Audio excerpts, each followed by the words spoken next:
Энэ сошиалын мэдээгээс илүү Professional Destroy гэдэг компани маань нийслэлийн иргэдийн хурлын төлөөлөгч Сэргэлэн Баатар гэж одоо нийслэлийн засаг даргын туслах гэж ойлгосон ийм хүн болон Үнэн Базуу намын орлогч Мөнх сайхан гэдэг хүний хамтран байгуулсан ийм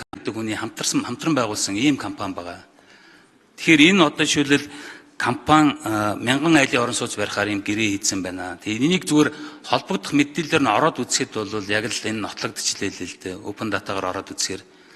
Тэгэхээр энэ төсөл маань одоо энэ газрын тос ч юм уу энэ Эрдэнэбүрэнгийн цахилгаан станц гэдэг төслийн халхавчин дор анх хийж гүйцэтгэхдээ бондор санхүүжүүлнэ гिचээд яг одоо хийх болоод ирэхээр чадхаа байлаа. Тэгээд энэ дундуур нь ийм ашиг сонирхлын зөрчил үүсээд байгаа юм биш үсттэй гэдэг хардлага төрөхөөр ийм мэдээллүүд угаасаа энэ нээлттэй төрийн одоо мэдээлэл дээр байна. Тэгэхээр энэ талаар одоо тодорхой мэдээлэл таад болно одоо яг над чинь ингээс. За дөрөвдүгээр ажлыг хариулъя. За гишүүний асуултанд хариулъя. Цэгтараа нэгдүгээр болгож даваадлаа. За Сэлб төвийн таны яриад байгаа Professional Destroy гэдэг компани багц 3-3 дээр 12 блок дээр бол шалгараад ажил бол гүйцэтгээд явж байгаа юм байна. За яг эзэмшлийн хувьд одоо яг бидэнд тодорхой мэдээлэл яг одоо надад байхгүй нь эргээд танд бол бичгээр мэдэгдээ.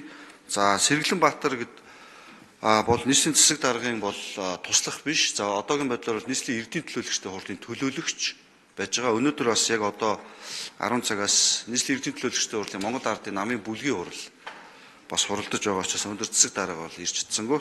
За энэ талаар бол хуулийн байгууллага бас тодруулаад хэрэг гомдолтой асуудлууд байгаа бол явах бах. Бид нар бол танд одоо албан ёсоор тэр байгууллагуудын эзэмшлийг тодорхойлоод бичгээр явуулъя.